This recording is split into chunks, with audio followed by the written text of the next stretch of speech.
오늘 우리가 민수기 27장을 대하고 있는데요. 이 말은 벌써 27주 동안 우리가 민수기를 묵상했다는 말이 됩니다. 물론 중간중간에 다른 본문의 말씀도 섞여 있기는 했지만요. 27주는 결코 짧은 주가 아닙니다. 1년으로 따지면 거의 절반 이상을 이 말씀에 매여 있게 되었는데요. 하나님께서 우리에게 주신 말씀의 의미가 이 민수기를 통해서 분명하게 전달되었으면 좋겠습니다. 특별히 오늘 27장 그리고 28장부터 시작해서 부터의 말씀은 하나님이 더 구체적으로 더 분명하게 이스라엘 백성들이 이제 여기서 떠나서 앞으로 가야 할 일에서 어떻게 준비해야 하는지를 알려주시는 그와 같은 일들로 채워져 있습니다. 모든 준비를 마치고자 하시는 하나님의 이제 손길을 정리하시는 하나님의 손길을 경험할 수가 있게 됩니다. 특별히 오늘 이 27장의 말씀 속에서는 슬로브핫의 딸들에게 그들의 요구에 하나님이 응답하신 이야기와 또 모세 다음 여호수아를 세우는 과정을 하나님께서 보여주십니다. 이 두 가지를 통해서 우리가 하나님의 뭘 기대하시고 우리에게 요구하시는지, 무슨 은혜를 하나님께서 우리에게 베푸시고 준비하고 예비케 하시는지를 깨닫는 일을 행하게 될 것입니다. 그리고 그 일에 합당하도록 우리의 삶의 자리에 오늘도 말씀하시는 주의 음성에 순종하는 일이 어떠한 일인지를 살펴보고자 합니다. 먼저 1절부터 11절까지는 슬로브핫의 딸들의 요구와 하나님의 응답에 대한 이야기입니다. 슬로브핫의 딸들을 이렇게 소개하는데요. 1절에 요셉의 아들 므낫세 종족들에게 므낫세의 현손 마길의 증손 길르앗의 손자 헤벨의 아들 슬로브핫의 딸들이 찾아왔으니 그의 딸들의 이름은 말라와 노아와 호글라와 밀가와 디르사라. 그들을 이렇게 소개하고 있습니다. 므낫세 지파 중에서 한 이제 슬로브핫이라고 하는 사람이에게는 아들이 없이 5딸만 있었습니다. 그들에게 와서 요구를 하는 내용이 이런 겁니다. 그 슬로브핫은 이미 죽었어요. 언제 죽었는지는 알 수 없지만 그래도 광야에서 죽음으로 인해서 이제 그 나머지 자손들이 앞으로 부여받아야 할 그 땅을 향해서 전진하는 일들을 준비해야 하는데요. 한 가지, 그들에게는 아들이 없었던 거예요. 아들 형제가 없어서 슬로브핫의 이름으로 그 땅을 부여받을 수가 없게 되었다는 말입니다. 그래서 어떻게 보면 좀 황당한 일이 된 것이죠. 우리 가족에는 슬로브핫 아버지의 이름으로 부여받을 땅이 있어야 할 텐데 딸들밖에 없기 때문에 그 땅을 부여받을 수 없게 되었으니 그들의 요구는 우리에게 그 땅을 허락해달라, 아버지의 이름으로 그 땅을 우리에게 허락해달라라고 하는 것이 그들의 요구였습니다. 이 요구는 어떻게 보면 여러분들 그동안 이스라엘 백성들에게 그냥 땅 이제 나누어 가집니다. 또 많은 지파가 많은 족속에게는 많은 땅을, 또 적은 족속에게는 적은 땅이 부여가 될 것입니다. 이제 제비를 뽑아서 어디가 정해질지를 정하고 또 각 가정마다 가문마다 필요한 하나님의 약속하신 분량의 토지들이 부여가 될 것입니다. 그러면 끝나는 일이었는데요. 이게 끝이 아니었던 거죠. 왜냐하면 돌발적인 상황이 일어났기 때문입니다. 4절에 어찌하여 아들이 없다고 우리 아버지의 이름이 그의 종족 중에서 삭제되리까? 우리 아버지의 형제 중에서 우리에게 기업을 주소서. 그냥 땅을 받는 일이 아니라 아버지의 이름이 삭제되는 일이로구나. 그렇죠. 므낫세부터 쭉 내려왔던 그 가문이 그 딸들밖에 없다는 이유로 그 가문에게 부여된 땅들이 부여되지 않는다는 것은 그 이름이 슬로브핫이라는 이름이 삭제되는 일이 일어나는구나. 어떻게 보면 이스라엘 중에 평범한 이야기는 아닐 겁니다. 특별한 상황에 특별한 이야기가 드러나게 되었고 여기에 대한 요구를 우리에게도 기업을 주십시오 라고 하는 요구에 대해서 모세는 이와 같은 상황을 어떻게 답해야 하지 알 수 있는 길이 없었어요. 즉답하지 않고 하나님께 그 질문을 가지고 올라가게 됩니다. 5절에 모세가 그 사연을 여호와께 아뢰니라. 아마도 정당한 요구가 아니었다 싶었으면 거기서 잘랐을 거예요. 안 돼, 그럴 수 없어 라고 분명하게 선언했을 텐데, 그 요구가 정당함에 있었기 때문에 하나님께 그 사연을 가지고 나아가게 되었다는 겁니다. 하나님은 모세의 질문에 응답해 주셨고 그들의 요구가 정당하다라고 하셨습니다. 그리고 그들에게 돌릴 땅에 대한 것을 선언해 주신 것과 함께 이 외에 비슷한 다양한 상황에 대해서 어떻게 해야 하는가에 대한 대안도 듣게 되었습니다. 이 말씀은 슬로보앗의 딸들이 땅을 부여받게 되었다, 여성들에게도 땅이 주어지게 되었다는 그런 여러 결과론적인 이야기가 아니라 그 과정 속에서 일어나는 상황들을 우리가 조금은 더 구체적으로 살펴봐야 하겠습니다. 그 말은 무슨 말이냐면 원래 하나님이 주셨던 말씀 안에는 포함되지 않았던 상황이라는 거예요. 원래 하나님께서 주셨던 말씀 속에서는 그냥 부여받는 일들이 각 가문을 통해서, 그 가장들을 통해서 하나하나 부여받는 일들이 원래 주셨던 말씀이었어요. 아직 들어가서 그 땅을 밟아보지는 못했지만 이미 그 원칙이 선포된 이후라는 겁니다. 그 원칙이 선포되었지만 원래 주셨던 말씀 속에서는 알 수 없었던, 우리가 미처 대비할 수 없었던 특별한 상황이 일어나게 되었다는 겁니다. 새롭게 돌발적인 상황이 그들에게 마주하게 된 상황이었다는 거예요. 이 돌발적인 상황에 적절하신 하나님의 응답과 또 그 외의 여러 비슷한 상황들 속에서 어떻게 행하여야 하는지 삶의 이정표를 삼아야 할 말씀들로 그들에게 주셨다는 것이 중요한 의미라는 겁니다. 이전에는 전혀 생각할 수 없었던, 전혀 염두에 두지 않았던 누군가의 특별한 상황이라고 얘기할 수 있는 그와 같은 일들에 대하여 하나님의 대안이 주어지게 된 것입니다.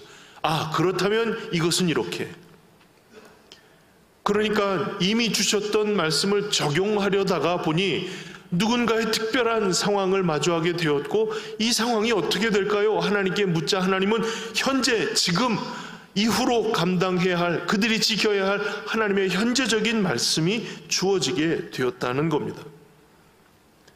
그러니 사랑하는 성도 여러분, 율법의 말씀들이 주어지고 그 말씀을 지켜야 하는 백성들에게 하나님께서 또 다른 대안들을 주셔서 또 적용할 수 있도록 하나님의 뜻이 조금 더 확장이 된 것을 보면, 이 율법은 고정된 것이라기보다는 조금은 더 유연하게 우리의 실생활들을 통해 하나님께 묻고 답을 얻을 수 있는 기회가 주어진다는 것을 알게 하는 부분이에요. 혹시 오해하실까봐 이게 왔다 갔다 하는 법이라는 의미로 말씀드린 것이 아니라, 하나님이 여러 특별하고 다양한 상황들을 품어 안을 수 있는, 우리가 미처 발견하지 못했지만 누군가의 특별한 상황이라 치부될 수 있는 일이지만 그와 같은 상황을 다 품을 수 있는 하나님의 유연함의 말씀의 유연함들이 있다는 거예요. 그와 같은 일들을 우리에게 보여주시는 대목이라 우리는 특별한 의미를 가지고 이 말씀을 지켜볼 수가 있게 됩니다. 우리에게는 우리 나름대로의 상황이 있을 거 아닙니까? 누구도 내 상황을 알지 못하고 내 형편과 같은 일이 아니라고 여겨지면 내 상황은 특별한 상황이 되는 거예요. 슬로보앗의 딸들과 같은 일들이 얼마나 많은 사람들이 있었겠어요. 물론 비슷한 여러 상황들 속에서 하나님께서 오늘 주셨던 말씀과 같은 일들이 적용된 예는 또 이후에 나오게 됩니다. 많은 이게 일반적인 사례는 아니라는 거죠. 슬로보앗의 딸들에게 적용될 수 있는 그들의 특별한 상황에 대한 하나님의 현재적인 응답이었다는 겁니다. 그렇다면 오늘을 살고 있는 우리의 현재의 삶의 자리에 우리의 모습들을 하나님이 아신다면 말이죠. 나의 특별한 고민, 나만이 가지고 있는 특별한 무게, 내가 걷고 있는 특별한 나의 길, 이 일에 대해서도 모든 일반적인 상황은 아니지만 내가 홀로 외로이 걸어가고 있는 이 길에 대해서도 하나님의 대안이 있을까? 라는 질문에 대해서 이 말씀은 있다고 대답하시는 거예요. 하나님께서 여러 특별한 상황들을 다 품어 안을 수 있는 하나님의 대안들이 충분히 이 시대 이 상황 속에서도 현재적으로 우리에게 말씀하시고 우리들에게 적용케 하신다는 것입니다. 이것이 오늘 우리가 이 말씀을 통해서 봐야 할 부분이에요. 예수님이 오신 이후에 안식일에 대한 또 용서에 대한 이야기를 통해서 그 외에도 많이 있지만 현재적인 율법의 적용에 대한 예수님의 입장, 예수님의 상황에 대한 이야기들을 하셔서 사람들이 깜짝 놀라게 되는 일들을 보게 되잖아요. 예수님은 율법을 바꾸려고 하신 것이 아니라 율법을 완성케 위해 그 율법이 품어 안아야 할 모든 사람들에 대한 하나님의 시각에서 그것을 가르쳐 주시고 교훈하시는 거예요. 사람의 입장에서 보면 이게 파격이거든요. 파격. 안식일에 뭐 이렇게 먹고 있는 제자들 보면서 전혀 엉뚱한 말씀을 하시는 것 같으며 제자들을 옹호하시는 발언을 하셨어요.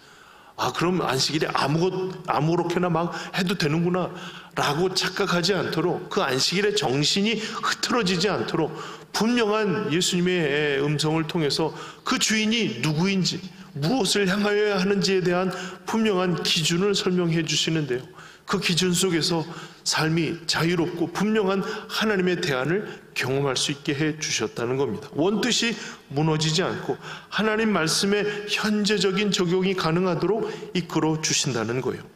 자, 그렇다면 말이죠, 오늘도 하나님은 우리의 걸음을 이와 같이 이끌어 주실 것이라는 거예요. 우리의 다양한 상황을 다 드러내놓고 주께 이 사연을 주님께 물을 때에 하나님은 현재적으로 우리를 인도하시는 주의 말씀의 길을 걸을 수 있도록 이끌어 주십니다. 그러니 사랑하는 성도 여러분, 우리는 이와 같은 분명한 신뢰가 필요해요. 하나님께 길이 있다, 하나님께 내 삶의 방향이 있고 대안이 있다는 것을 깊이 신뢰하고 의지해야 합니다. 그래서 언제든 어디서든 무슨 일이든 누구든지 내 결정보다 앞서서 하나님께 묻고 주님의 대안을 들어야 할 것입니다. 사랑하는 성도 여러분, 꼭 기억하십시오. 내 감정적인 내 상황에 대한 내 판단의 결정 이전에 먼저 하나님께 물으시고 들으십시오. 그 귀한 일들이 우리에게는 하나님의 대안을 알게 되는 아주 중요한 기회가 될 것입니다. 때로는 내가 바다 끝에 거하는 외로움, 누구도 찾아올 수 없는, 누구도 만날 수 없는, 누구도 내 상황을 들여다볼 수 없는 외로움의 깊음을 경험하는 분들이 있습니다. 내 상황은 주께 숨겨진 것이 아닌가, 드러나지 않는 것이 아닌가. 그러나 하나님께 길이 있습니다. 그 슬로보앗의 딸들에게 주셨던 말씀과 같이 그 특별한 상황 속에서도 우리에게 말씀하시는 하나님의 대안을 발견할 수 있기를 주의 이름으로 축원합니다. 꼭 기억하십시오. 하나님께 길이 있습니다. 하나님께 방법이 있습니다. 하나님께서 주시는 대안의 길을 결코 놓치지 않으시기를 바랍니다. 두 번째로, 잠잠히 순종한 모세의 이야기가 2절부터 마지막 절까지 이어지게 됩니다. 하나님은 특별한 상황에도 적절하게 말씀을 주셔서 그들이 적용할 수 있는 질서를 세워 가십니다. 그리고 모세에게는 조금 차갑게 그리고 단호하게 말씀하십니다. 13절에 본 후에는 네 형 아론이 돌아간 것 같이 너도 조상에게로 돌아가리니. 그의 마지막 모세의 죽음을 선언하신 것입니다. 산에 올라가서 서편에 있는 하나님 약속하신 땅을 보라는 거예요. 그 땅을 본 후에 이제 너도 내 형처럼 조상들에게로 돌아가야 될 것이다. 이제 너도 여기서 끝이야 라고 선언하시는 하나님의 음성을 듣게 되었습니다. 모세의 불순종에 대한 이야기, 그 이유가 그 다음 절에 나와 있죠. 무리바 물에서 모세가 자기의 혈기로 반석을 내리치게 된 일들 때문에 하나님은 그 땅에 들어가지 못할 것을 선언하셨고 이제 그때가 되었다는 것을 설명해 주고 있는 것입니다. 이후에 모세를 통해 하나님께서 기대하신 일들의 마무리가 28장부터 시작해서 마지막 장까지 이어지는 그런 하나님의 율법에 대한 부분들, 그리고 신명기 1장부터 시작해 31장까지의 내용들이 그 하나님께서 그들에게 원하시는 일에 대한 모세의 마지막 고별 설교를 통해서, 그리고 신명기 31장이나 되어서야 이제 여호수아와 모세가 모든 이제 고난을 위임하는 그런 사건들이 일어나게 되죠. 그러니까 27장 8장부터 시작해서 신명기 31장까지의 기간이 어느 정도 되는지는 우린 잘 알 수 없습니다. 이렇게 하나님께서 마지막을 선언하시고 정말 마지막을 맞이하기까지의 과정들이 어떤 만큼의 시간들이 흘러가게 되었는지는 우린 잘 알 수 없어요. 그게 뭐 며칠인지 몇 달인지 몇 년인지 그 상황들은 우리가 잘 알 수 없지만, 하나님은 이제 모세에게 끝을 선언하신 것입니다.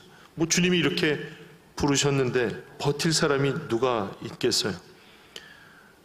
모세는 많이 아쉬울 수도 있을 겁니다. 왜냐하면 내가 건강하고 기력이 쇠하지 않고 내 시야가 흐려지지 않았는데 여전히 나는 백성들 앞에서 출입하면서 그 귀한 일들을 잘 감당할 수 있는데, 맡기신 주님의 시작하신 일들을 마무리할 수 있도록만 해주신다면 좋겠어요. 이런 구함의 소망이 없었을까요? 저 같으면 그것만이라도 하나님 허락해달라고 몇 날 며칠을 금식하면서 기도했을 거예요. 하나님, 끝에 분배하는 과정까지만 좀 보게 해주세요. 아니, 들어가서 첫 성을 정복하는 그 과정까지만 보게 해주세요. 아니면 요단강을 건너는 그 상황까지만 하게 해주세요. 계속 하나님께 구하고 또 구했을 거예요. 그러나 적어도 이 본문에서는 하나님께 더 이상 자신에게 주어질 기회를 구하지 않았어요. 하나님께서 말씀하신 일에 담담히 순종하며 그가 구한 한 가지의 고백이 정말 눈물 나는 고백이었어요. 이 말씀을 준비하면서 이 16절 17절을 계속 몇 번이나 반복해서 읽으면서 그가 그의 기회를 구하지 않고 구했던 이 마지막 구함이 무엇이었는지 참 마음이 애절한 상황이 되었습니다.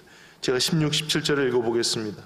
여호와 모든 육체의 생명의 하나님이시여, 원하건대 한 사람을 이 회중 앞에 세워서 그로 그들 앞에 출입하며 그들을 인도하여 출입하게 하사 여호와의 회중이 목자 없는 양과 같이 되지 않게 하옵소서.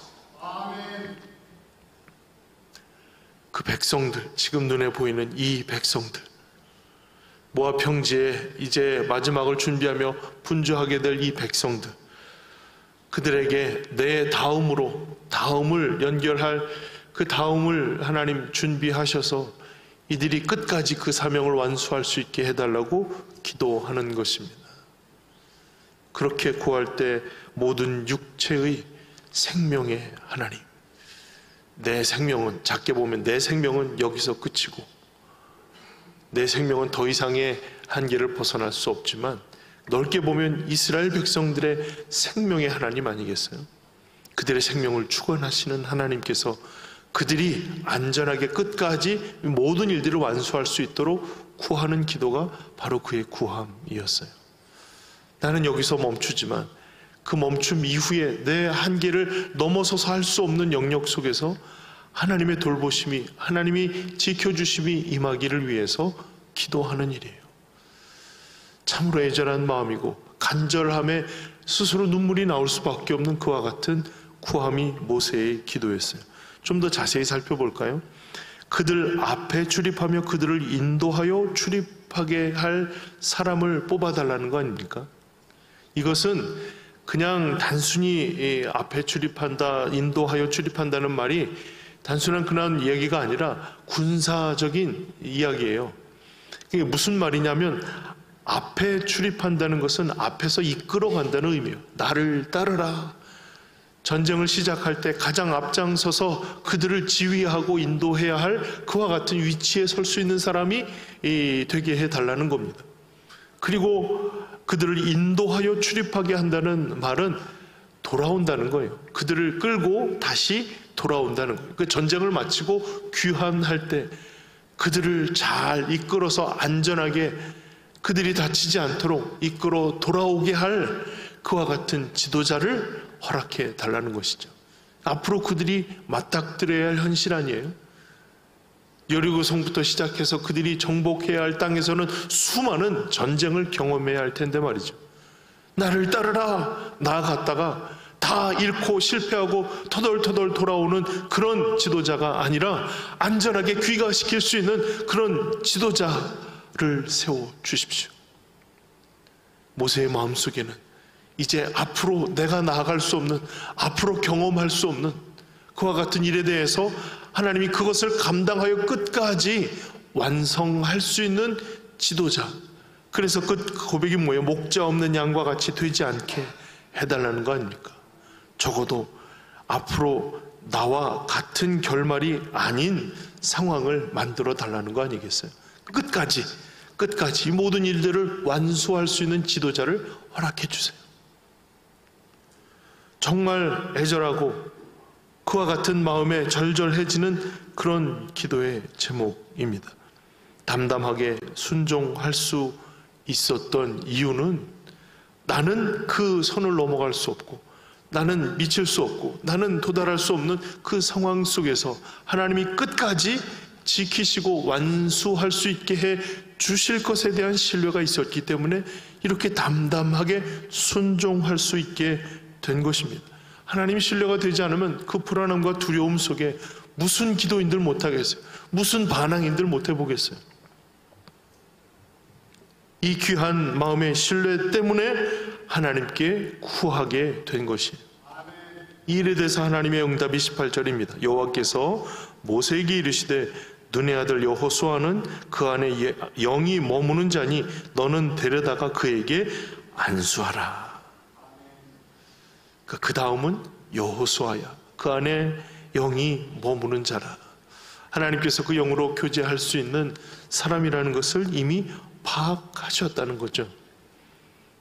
모세는 모세 이후에 그가 경험할 수 없는, 그가 도달할 수 없는 그의 힘과 능력의 한계 밖의 이야기에 대해서 두려움으로 하나님께 구하였다면 하나님은 이미 그로 하여금 감당해야 할 그 사람을 파악하시고 준비하셨다라는 것입니다.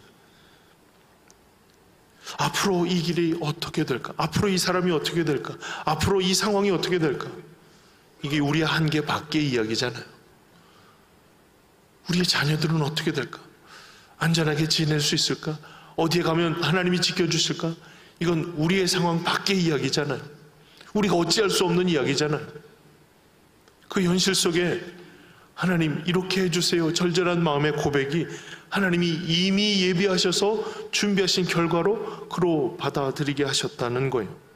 이미 준비도 마치셨고 적절한 사람, 적절한 기회, 적절한 상황들을 예비하셔서 나아가게 하시고 끝까지 이루도록 준비하셨다는 겁니다. 묻고 듣는다면 하나님의 이와 같은 예비하심을 들을 수 있을 것입니다.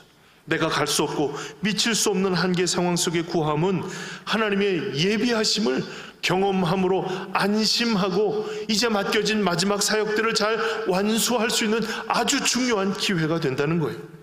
그래서 모세의 마지막은 바로 28장부터 그 하나님의 율법에 대해서 다시 한번 확인하고 재차 다시 한번 얘기하는 거예요. 그리고 마지막 부탁하며 당부하는 고별 설교를 통해서 하나님이 이제 준비가 마치셨음을 선언하고 그는 물러갈 수가 있었던 것이죠. 모세가 혹 이후의 모습들을 걱정하였다면 그 걱정은 기우였을 겁니다. 하나님은 정복과 정착을 위한 가장 적절한 지도자, 그 이후를 모세가 경험할 수 없는, 도달할 수 없는 그 상황의 일들을 하나님은 이미 준비하셨습니다. 그렇다면 우리의 걱정도 기우일까요? 우리가 두려워하는 일들도 어리석은 일일까요? 우리가 미처 도달하지 못해서 우리가 그곳까지 나갈 수 없어서 우리의 한계 밖의 상황들에 대하여 두려워하는 일들은 이것도 하나님께서 응답하시고 예비하신 하나님의 일들을 나타내어 주실까요? 오늘 말씀에 보면 그렇다는 겁니다. 사랑하는 성도 여러분, 우리에게는 분명 우리의 한계를 가지고 있습니다. 우리가 넘어설 수 없는, 알 수 없는, 도달할 수 없는, 그래서 두렵고, 그래서 불안하고, 그래서 염려하고 두려워합니다. 그러나 이것을 하나님께 맡겨드려서 기도할 때, 구할 때 하나님께서 어떠한 일들을 우리에게 알게 해주시냐면 이미 하나님께서 예비하셨다는 거예요. 이미 하나님께서 예비하시고 이미 하나님께서 준비하여 적절한 사람, 적절한 길, 적절한 하나님의 완수를 위한 하나님의 계획을 알게 해 주신다는 겁니다. 아, 내 걱정이 기우였구나. 내가 괜한 걱정을 했던 것이었구나. 그러니 오늘의 말씀의 결론은 이와 같습니다. 우리의 두려움과 슬픔을 맡기십시오. 우리의 두려움과 슬픔을 맡기십시오. 하나님은 현재를 살아가고 있는 우리에게도 동일하게 임하셔서 우리의 모든 상황과 형편에 적절한 하나님의 방법을 알 수 있게 해 주실 것입니다. 새로운 모든 상황에 당면하여서 우리가 우리 스스로도 알지 못할 것이라 생각되는 여러 상황들 속에서 때로는 하나님이 나의 생각을, 나의 마음을, 나의 상황을 알지 못하시는 것은 아닌가? 우리가 하나님과 멀어진 것은 아닌가? 우리의 생각에서 그렇게 염려할 때가 있겠지만 하나님은 결코 우리를 떠나지 아니하시고 우리와 동행하시고 우리의 모든 삶을 이끌어 주십니다. 그 약속하신 하나님, 신뢰하는 하나님을 우리는 더욱 의지해야 할 것입니다. 지나온 모든 세월들 돌아보아도 그 어느 것 하나 주의 손길 안 미친 것 하나 없네. 오 신실하신 주, 오 신실하신 주, 내 너를 떠나지도 않으리라. 내 너를 버리지도 않으리라. 약속하셨던 주님, 그 약속을 지키사 이후로도 영원토록 나를 지키시리라 확신하네. 아멘. 하나님은 여호수아에게도 그렇고 오늘날 우리에게도 살아가는 삶의 현장에서도 결코 떠나지 않고 함께 하실 것을 약속하십니다. 지난 한 주간 하나님이 우리와 함께 하심에 대한 그것을 믿고 지금까지 우리의 삶을 앞으로도 이끌어 주실 줄로 믿고 의지하며 기도하였습니다. 사랑하는 성도 여러분, 그 확신 속에 여전히 우리와 함께 하시는 하나님께 길이 있음을 기억하고 신뢰하고 주께 묻고 의지함으로 나아가는 삶을 주저하지 않기를 주님의 이름으로 축복을 드립니다. 여호수아 1장 9절, 내가 내게 명령한 것이 아니냐. 강하고 담대하라. 두려워하지 말며 놀라지 말라. 내가 어디로 가든지 네 하나님 여호와가 너와 함께 하느니라. 일에 대해서 주저하고 두려워하는 영혼들에게 빌립보서 4장 6, 7절, 아무것도 염려하지 말고 다만 모든 일에 기도와 간구로 너희 구할 것을 감사함으로 하나님께 아뢰라. 그리하면 모든 지각에 뛰어난 하나님의 평강이 그리스도 예수 안에서 너희 마음과 생각을 지키시리라. 사랑하는 성도 여러분, 아무것도 염려하지 말고 우리의 구할 바를 주님 앞에 기도하면 하나님께서 우리에게 예비하신 하나님의 대안과 하나님께서 이미 예비하여 보여주실 하나님의 준비하심을 경험할 수 있게 될 것입니다. 염려하고 두려워하는 것은 오직 우리의 삶의 자리에 우리 스스로가 갇혀버렸기 때문입니다. 하나님께 또 나아가게 된다면 오늘도 하나님께서 행하시고 적절하게 예비하신 하나님의 일을 볼 수 있을 것입니다. 그때까지 주께 구함을 잊지 않고 기다림을 멈추지 않는다면 우리는 우리의 걸음에서 일어나는 모든 두려움과 염려를 떨쳐낼 수 있을 것입니다. 하나님은 우리의 걸음을 잘 아십니다. 그 걸음에서 일어나는 모든 다양하고 특별한 상황에 가장 적절한 하나님의 응답을 예비하시고 우리의 걸음을 인도하십니다. 내 걸음을 인도하시는 하나님께 맡겨 드립시다. 함께 나아가고자 기도하려 하시면 오늘 이 시간 주시는 하나님의 분명한 하나님의 역사를 경험할 수 있을 것입니다. 우리 시간 함께 기도할까요?